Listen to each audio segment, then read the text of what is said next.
首先，恭賀各位得獎同學，祝願各位同學繼續進步，完善自我。可以嚟到黃楚標中學咧，係接受呢個進步獎嘅獎項嘅，一啲都唔簡單，唔係每一個人都可以做得到，但係你做咗啦，你可以做得到啦嚇。希望咧各位同學咧係珍惜今次嘅進步獎，每一少少嘅進步入邊咧都係一點一滴嘅。特別多謝今次大會安排咗呢個嘅最佳進步獎啦，更加相信有啲細路仔咧未必達到最優秀嗰度，但係咧佢有個進步喺度咧，其實需要鼓勵。祝願大家，我哋能夠好似後邊呢兩句咁，就係揚帆勇啟航，未來由我創。多謝大家。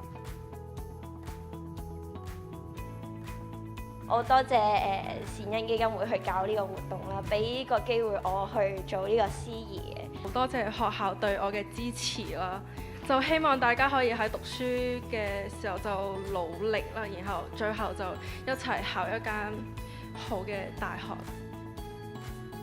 I would like to say thank you for this award, and I would also like to thank my principal, vice principal, and my teachers for their unwavering support. Thank you.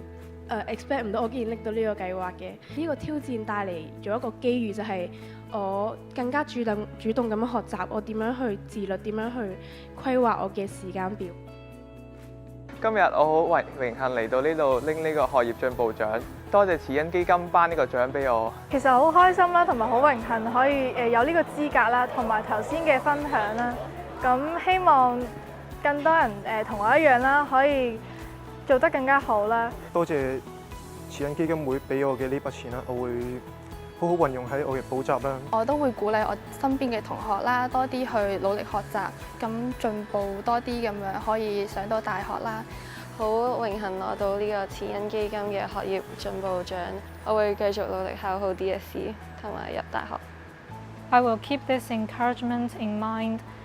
Thank you again to the Grace Charity Foundation, our school. I hope that this moment will serve as a source of motivation as I continue my studies and aim for even better results.